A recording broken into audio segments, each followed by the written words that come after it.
Somebody give God a praise in the house today. Thank you, Jesus.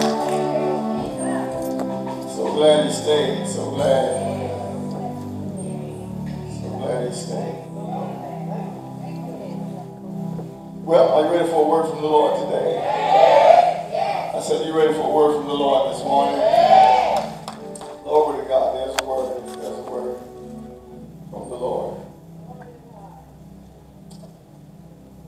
Turn with me to John chapter 14. John 14. We're going to be looking at verses 7 through 10.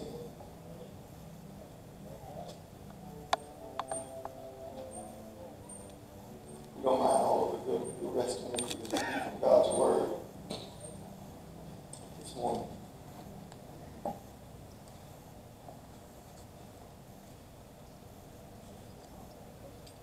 And it reads, if ye had known me, should have known my Father also.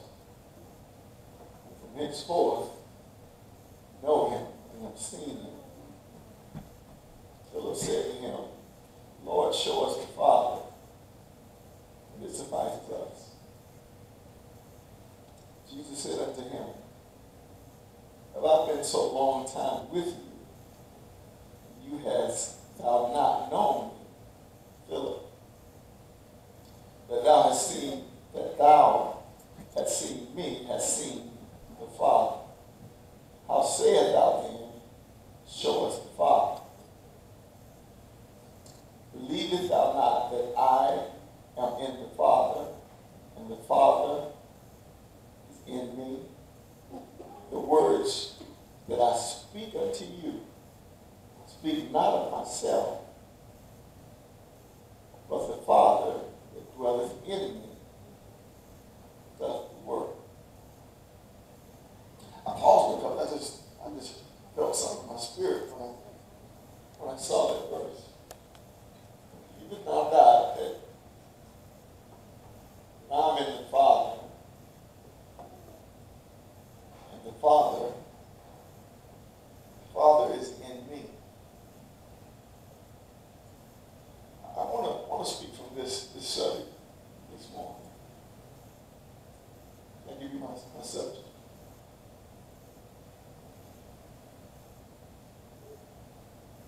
It should be, I may have written it down wrong. Me versus my fathers.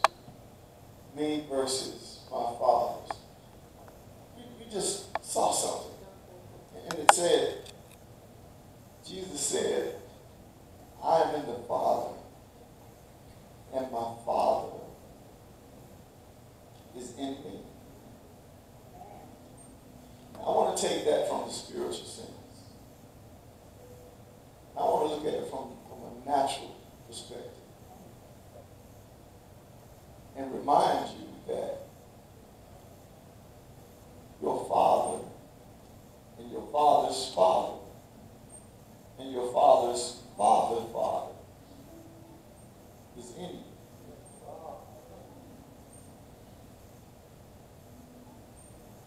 And Jesus said, the things that I do, the words that I say, it's the Father speaking through me. From the spiritual sense.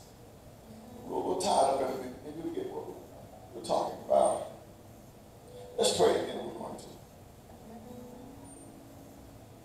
see what the Lord has to say to us this morning. If you don't mind, just contact somebody, grab somebody's hand.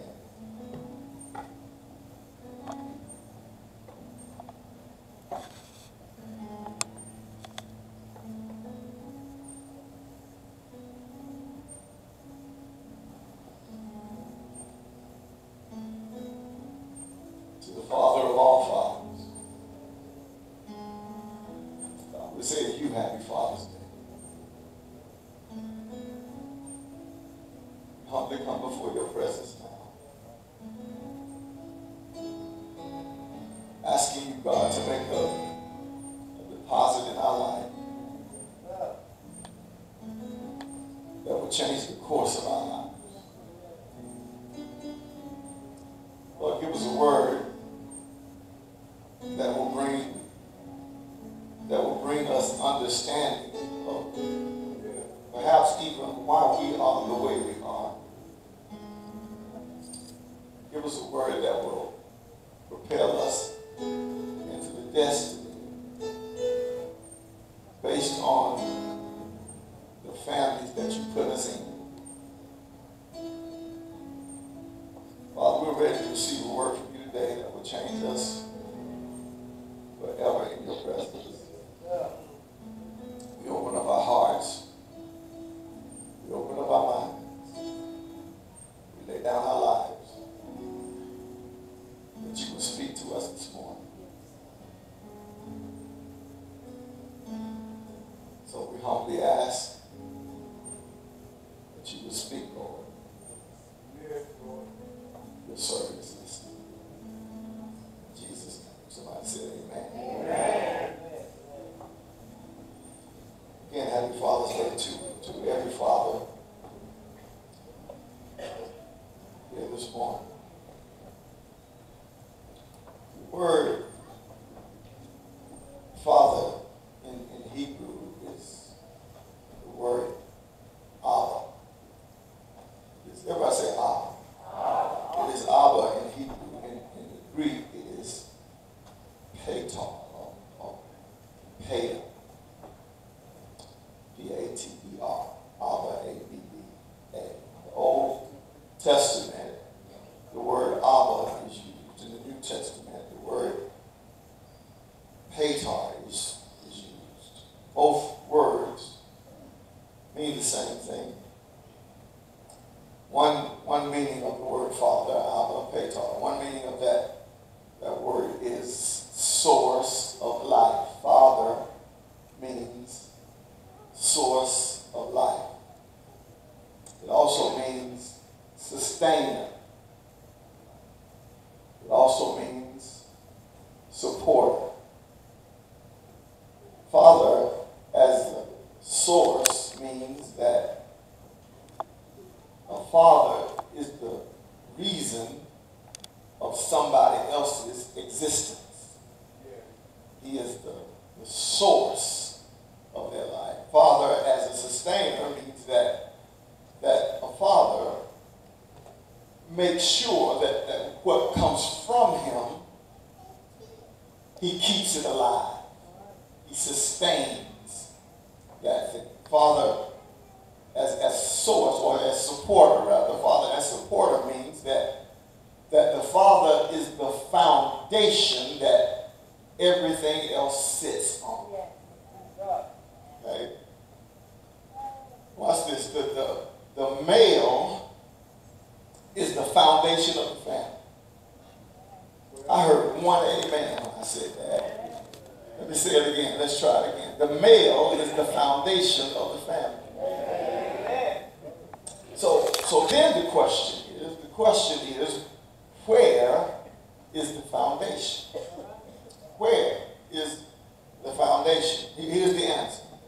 The foundation is at the bottom. Lord have mercy. See, you've been taught that you're the head, and that's true. But you've been fed that you're the head. But in the kingdom of God, the head means you're on the bottom. Stay with me. I'm not going to leave you down there. You've been taught in this culture that the head means you're the top of the heap. But it's time we get some real kingdom teaching this morning. Fathers are on the bottom by God's design. Oh, help us today. That's why you are the foundation of the house.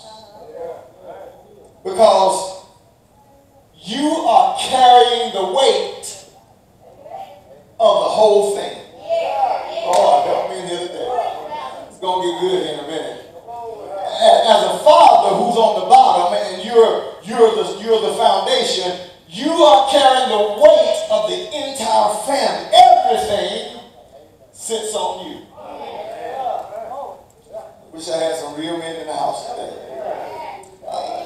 There's a TV show on television a few weeks ago, and there were about some people on a tour bus, and they were viewing the homes in Hollywood. They were viewing the homes of some famous celebrities, and they were all admiring the beauty of the houses that some of these celebrities lived in, the size of the house, the artwork, the craftsmanship of the home. They were just taken away by the majesty that was the size and the scope of the houses they were looking at. So they all had out their cameras, and they were taking pictures of the house to capture the moment that they were in, to commemorate the beauty of the homes that they had a chance to look at. But I noticed that everybody, to a person, were taking pictures of the beautiful home, but nobody, Deacon Marty, nobody took a picture of the foundation.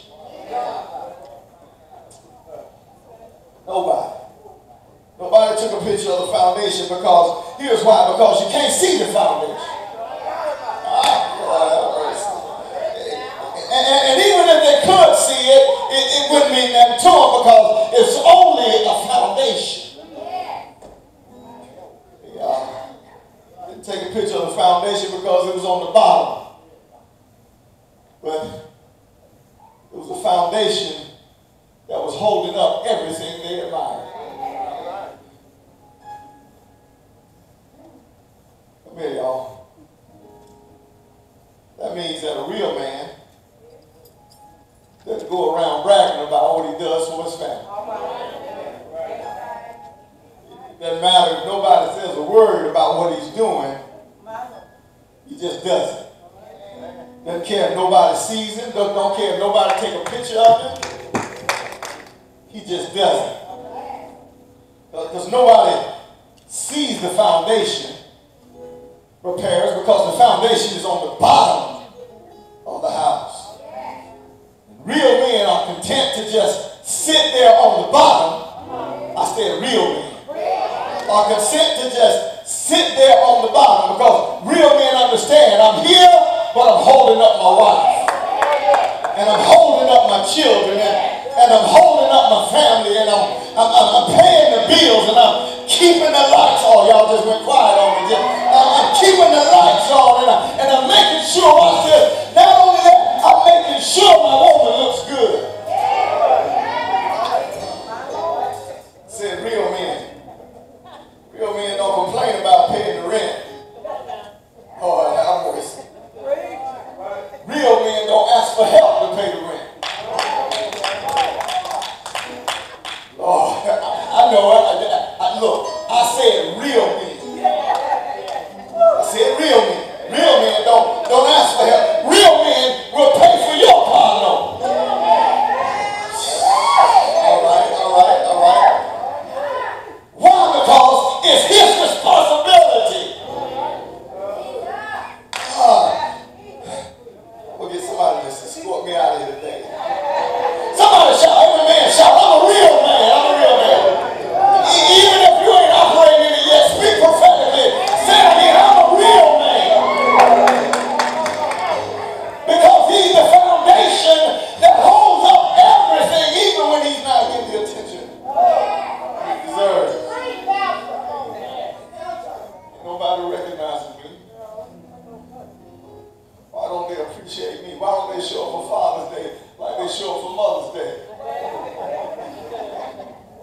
Don't nobody shut up and just hold it up.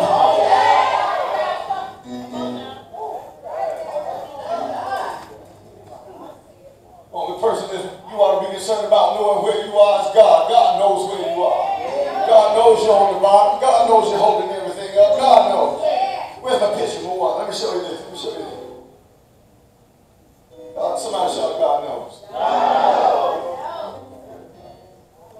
Shout it again, God knows.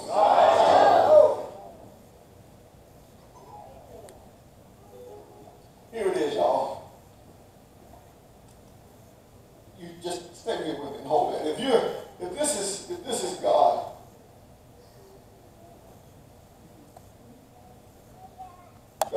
person pour himself out. Let me tell you this, the minute I pour myself out, I became a father. You get that, you know. The minute I pour myself out, I became a father. Watch this, I pour the water in the glass. Hear me now. Pour the water in the glass, and there's no difference between what's in the pitcher and what's in the glass. The same thing that's in here is in here. Well, the very same thing that you asked for from the pitcher, you got it in the glass. Everything. This is why when the Bible says, watch this, oh, taste and see that the Lord is good, I don't have to go back to church to taste God. I can find a man who knows God.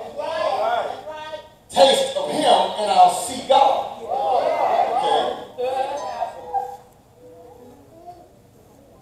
They asked Jesus, show us the Father. Let me see the picture.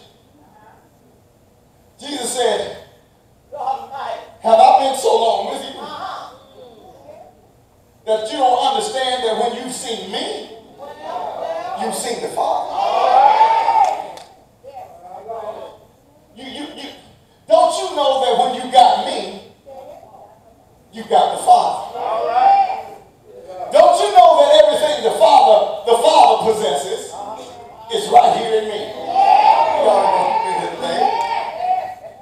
Everything that's in the Father is in me. Everything is in the Father. Jesus says that I and my Father are one. Genesis 1:27. Genesis 1:26-27. Genesis 1:26-27. And God said, let us make man in our image, after our likeness, and let them have dominion over the fish of the sea, over the fowls of the air, over the cattle, and over all the earth, and over every creeping thing that creepeth upon the earth. Look at this. So God created man. Everybody say man. Man. God created man in his own image. In the image of God created he him. Male and female created he them. Did y'all see it? God made male and everybody say male and female. Let me tell you this about this creation process. They are opposite, but they are equal.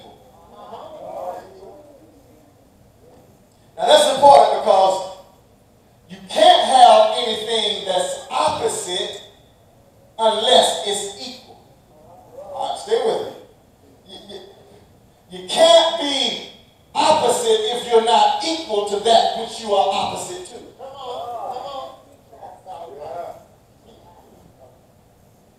Let me parenthetically state right here that the devil is not God's opposite. Because he is not equal to God. The devil is not omnipresent. The devil is not omniscient. The devil is not omnipotent.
the male is the head. You got to submit. All that. Now, all that's in the Bible, but I'm going to help you with it. Y'all want some help this morning? God made them. You saw it in the scripture. It says that God created them male and female and gave them both dominion. God, help me in the house today. Watch this. In Genesis 1, when God made female, watch this. When God made female, God made the woman. In Genesis 1, she is created. Listen, she is created female. Everybody say female. She is created female. Watch this. Being created female gave her equal dominion with the male counterpart. In Genesis 2, watch me now. In Genesis 2, that female is now called woman or wife.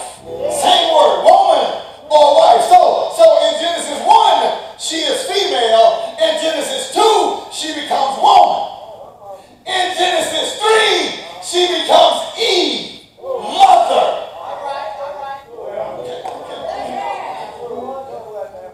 Genesis 1, she's created female. In Genesis 2, she's created or she's made woman. In Genesis 3, she becomes mother.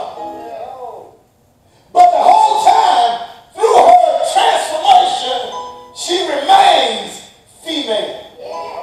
Okay? Every mother is a female. Every wife is a female. Every woman is a female. By the way, the word female comes from two words. Watch this. It comes from fetus, male. Comes from fetus, male, which simply means this is a male with a fetus, with the ability to carry a fetus. She is male, but what makes her different from a male is that this male can carry a fetus. So she is called female. Okay? She is called woman because she is a man with a womb. Lord have mercy. She is called woman not because she is less than a man, but because she got something a man ain't got.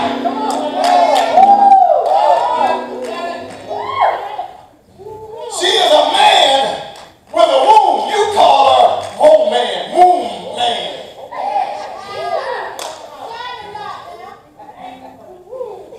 I don't care what kind of surgery they do. They can never give a man a womb. They can give you breasts. They can give you hips. They can give you lips. They can give you medicine to take the bass out of your voice. But I don't care what they do. They can never give a male a womb.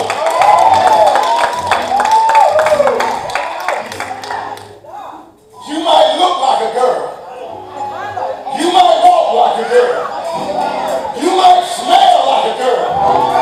You might talk like a girl. But when you take your clothes off, you're a dude.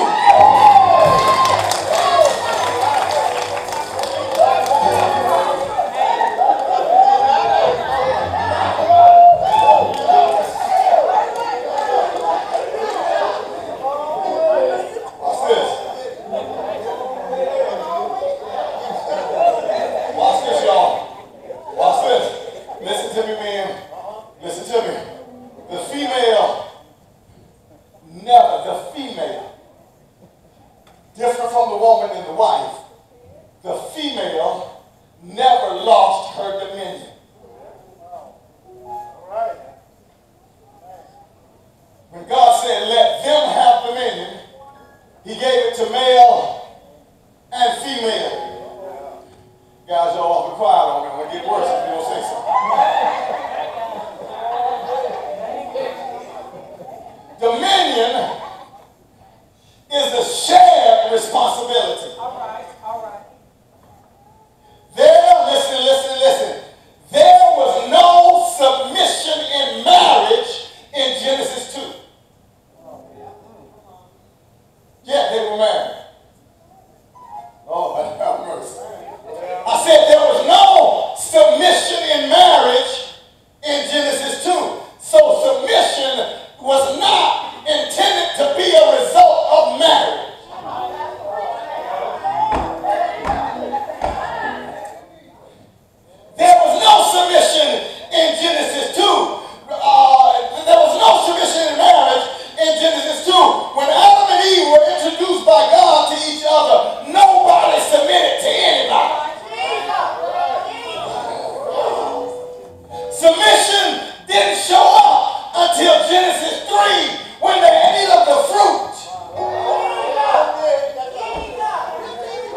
going to rule over you.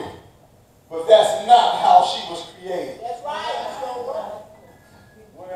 She was created female with equal dominion to her male counterpart. Dominion, watch this, is the female's natural state. She has to learn how to submit.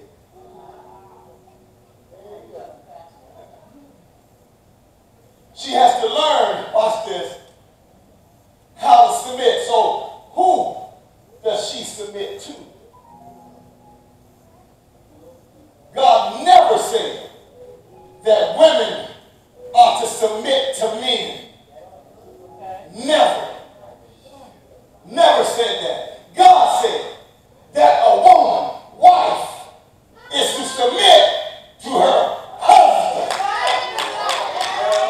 No other man that she submitted to. Y'all gonna hear me this day. No other man that she under. She still has the same dominion as every other man that walks to her. That's why Paul told Titus. He said, Titus, tell the old women to teach the young women, listen, how to love and obey their husbands. Because submission, watch this, has to be volunteered. You can't go take it. She has to give you her authority.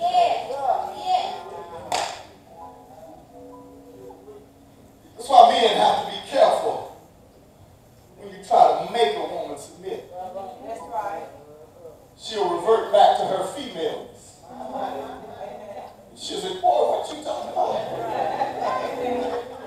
She'll step back into her dominion if you try to make her submit.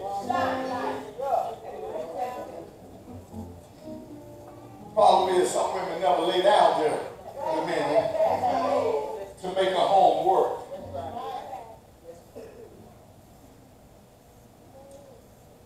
That was free. All that was free. Here's what I want to say.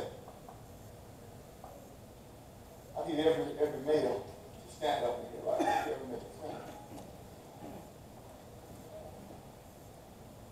Everybody look around at these gentlemen. Look around. Watch this. Every male in this room. Every male in this room. Every male in this room has 4 generations on the inside. Every male. On the inside of every male is 4 generations. Where's John? John. Where's Junior? Where's Junior? You and Junior, come over here for me. Come here, Junior.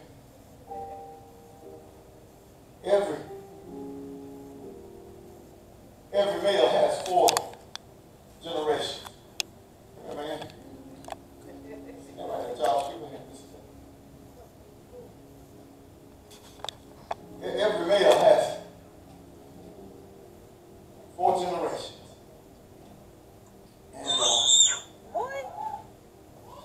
if he's lucky, he'll live to see his 4th generation. If he's blessed, I should say.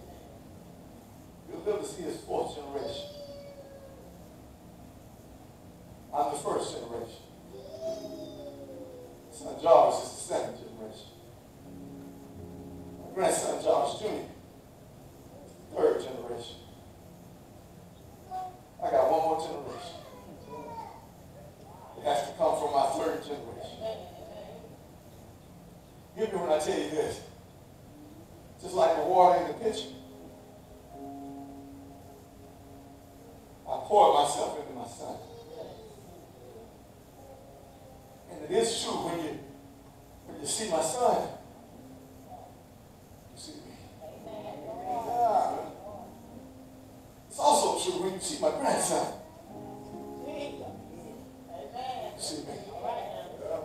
And when my grandson has his son, you still gonna see me. Because that's my 4 generation. Because I poured myself he poured himself, and he's going to pour himself. Watch this. And what came out of me? What came out of me? Was what came from my Father. Don't you ever think that when you commit a secret sin, you're doing it in secret. Because when I sin, David, I'm pouring it into my next generation. Thank you. Everything that I do, y'all sit down, gentlemen. I pour of myself into my sons that's coming up after me. So that secret affair that's just between you and that other woman, it ain't secret at all. Generations are being affected by the spirit of adultery that you pour into your sons. Sometimes, Brother Scott, sometimes we do some stupid stuff. And we do stuff so stupid, we'll ask ourselves the question, what's wrong with me? You ever ask yourself that? What was I thinking? What's wrong with me? One day, you got so mad, so angry, something rose up in you. You hit the woman you said you loved. And then you're like, baby, I'm sorry. I don't know what came over me. I'll never do it again.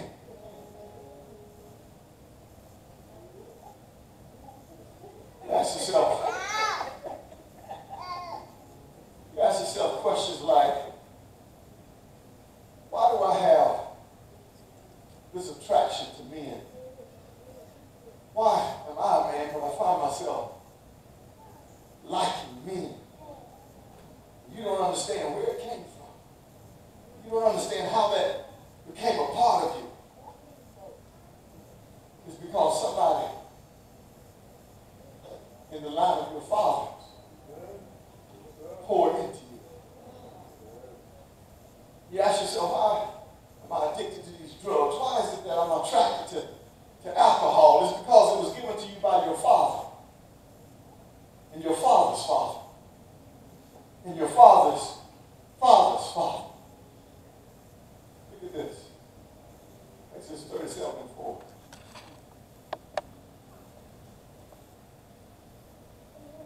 This is the word of God, y'all. Keeping mercy for thousands, forgiving iniquity. Iniquity means what? Iniquity means being bent toward a certain sin issue. It means you can't straighten yourself up. You're bent toward it and you can't help it. It says, keeping mercy for thousands, forgiving iniquity and transgressions and sins. And that by no means clears the guilty. Listen to this. Visiting the iniquity, the bentness of the fathers upon the children. Here it is, upon the children and upon the children's children unto the third and the fourth generation. That means that what you do follows your line for 4 generations. Your bentness, what that sin habit that you can't straighten yourself up from, follows your family for 4 generations. Lord, have mercy. Nothing a male does is in private. It may be personal, but it is never private. One of the most tragic things that happened to manhood in America was World War II. World War II happened. Things got flipped in America. Before World War II, or Ricky, before World War II, men were men and women were women. Before World War II. Before World War II, men knew their role. They knew what they were supposed to do. They knew that they were the providers of the home. They knew that it was their job to go out and provide and just hold everything up. They knew that before World War II. They knew that it was their job to keep the lights on, their job to keep food in the house, their job to keep shelter in the house. The women were keepers of the home, managers of the environment of the house. But then World War II happened. And when World War II happened, the men had to leave the house. Men had to leave and go fight in the war. And they left the women and the children at home. World War II, they left the women and the children at home. And when they left the women and the children at home, the factories were empty. The jobs were empty. So because the men were not there to fill the job, the women had to go fill the job. Women had to go to work because the men were not around. They were all fighting in a war that wasn't theirs, but the women had to go into the manufactories and the plants and into the fields, and they had to go earn a living for the family because the man was not at home. She had to go work and earn money now. She had to earn money plus run the house. So what happened? When the men came back home. The men came back home. The lights were still on. The roof was still over the house. All the bills were paid up. In fact, they were caught up. All the bills were paid. When the men came back home, food was in the fridge. Not only were the kids eating, but they were getting fat. When the men came back home, Mama was making her own money now. Now, I'm not saying that's a bad thing. In fact, it's not a bad thing, but you got to understand what happened and what that did to men. Because we used to do that. We were the providers. We kept the roof over the head. Before World War II, we did all of that. We did it all. But when we came back home and wanted to step back into our identity, David, we wanted to come in and reassume our position. But there was no position there for the man to take. So he went off and he won the war, but he lost his identity. He lost his self-worth, but he won the war. He lost his confidence, but he won the war. Men came back home and he no longer had an assignment. No longer had anything to do. Because now the women were doing it all. And the women were doing it for themselves. When we came back to church, church was full of women. Full of women. Before we went to World War, we were in churches like women. They came back to church and came and sit down in the church, and the women were singing songs like, "And he walks with me, and he talks with me, and he tells me I'm his own." That's a soft song. That's not a man's song. Not that anything's wrong with it. Don't get me wrong. Not that anything's wrong with it. I'm just trying to tell you how things change. Used to be I'm a soldier in the army of the Lord. Now we're talking about holding hands with God. That's soft. We no longer had an identity. We no longer could figure out our place in society. Watch this, y'all. Time magazine says that 92% of all the problems in America is because the men are out of position.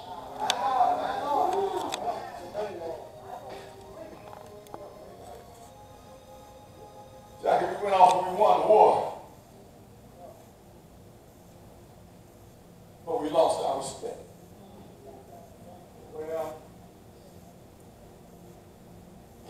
how can a woman respect a man who doesn't work? How can he work when the job is already full? How can a woman respect a man who doesn't keep the lights on? How can I keep the lights on when you make the shit on? Lost. Lost our identity.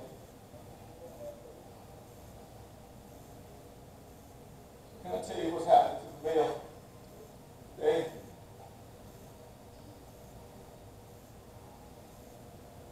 everywhere he turns. Trying to find out who we are, who he is. All he runs into is somebody telling him you're not that. You're not a good father. You're not a man. You're not a good provider. Everywhere he turns, that's what he runs into. Psalm 62. Man, it didn't beat up, y'all. Put the word on it. How long will all of you attack a man? To batter him. He's already like the wall that's leaning, like a tottering fence, already about to fall down. They only plan to thrust him down from his high position. They take pleasure in falsehoods. They bless with their lips, but inwardly they curse. Selah. For God alone, oh my soul. This is what the man is saying. I can't find my answer in the women. They don't respect me. Can't find my answer in the children. They don't respect me.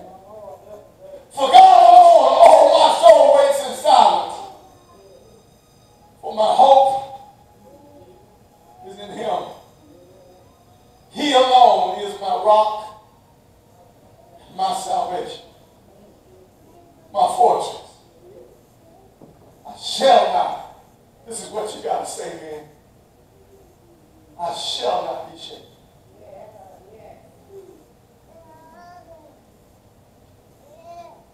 Oh, God bless my salvation and the glory. My mighty rock, my refuge is God.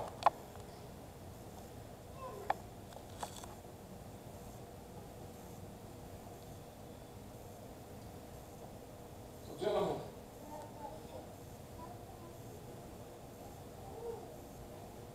what are you saying to yourself?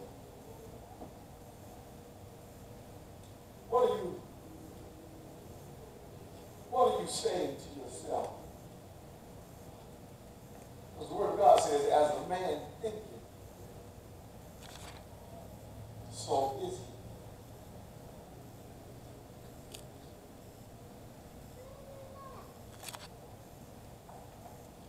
Aside from the physical anatomy, you know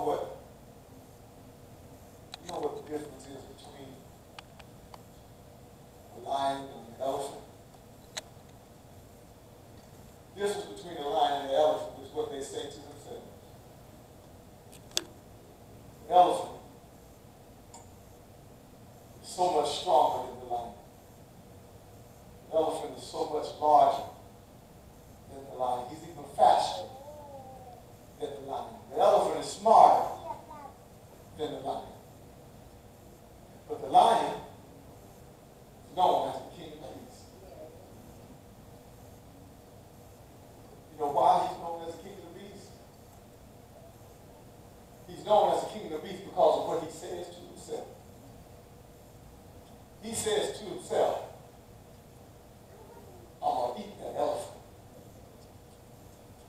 Even though the elephant's bigger, stronger, faster, smarter, and the elephant, the lion, is no competition for the elephant. But the lion walks around the forest, the jungle, or wherever he is, the desert, and he roars like he's the baddest thing in the desert. And he's telling himself and everybody who will listen, you all are my lunch. And they respond, watch this, they respond to what he says. Even though he is not that, they respect him as that. And so when he roars, the elephant runs. Because of what the lion tells himself.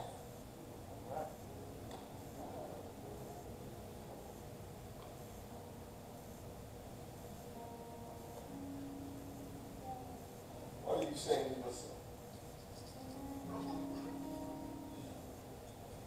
What are you saying about yourself? Have you stepped into your manhood to become the man that God has called you to be?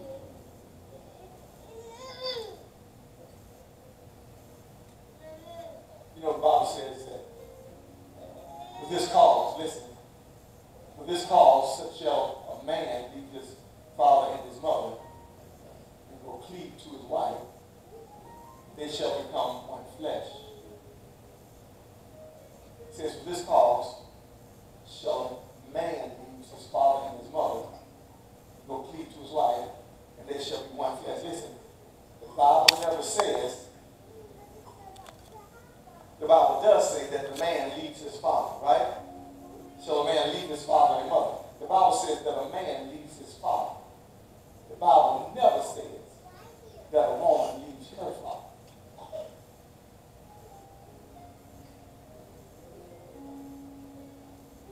The reason is, when a man becomes a man, he becomes a father. When he goes and joins to a wife, he is her father, in the sense that he becomes her source, her sustainer, her supporter. She leaves her father. She never leaves the covering of a father. She connects to another who becomes her father. Ladies, if you are dating a man who cannot father you, he is not the one for you.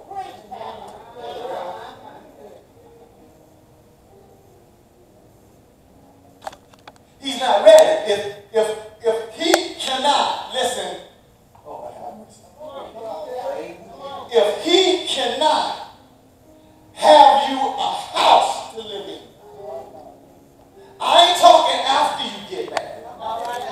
I'm saying, see, because there should never be a time when you are not fathered. If he doesn't have a house for you to live in, if he can't keep the lights on in the house, if he got to tell you, if he has to tell you, baby, I'm going to do it, but I'm going to need your help, he ain't the one.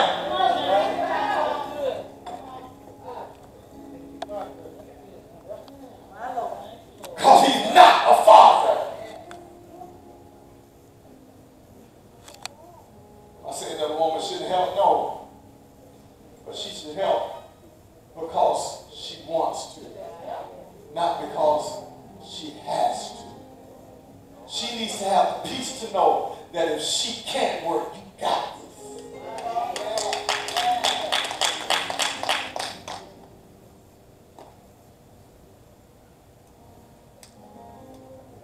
You know that to make it all mad. You think I care? You think I care?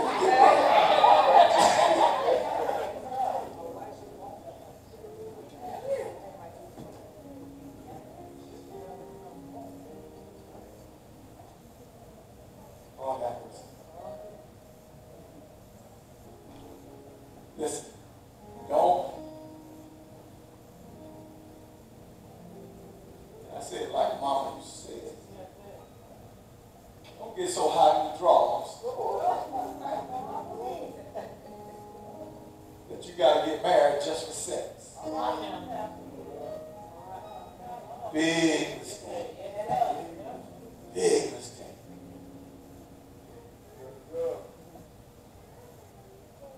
Listen, you need to learn how to wait on God. And let God make a man out of your man. Let God make a man out of your man.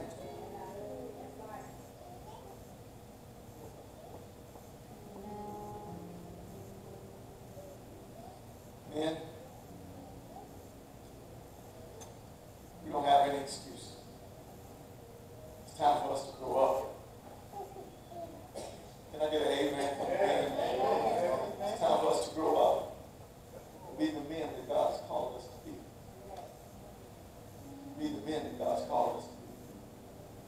step into our purpose.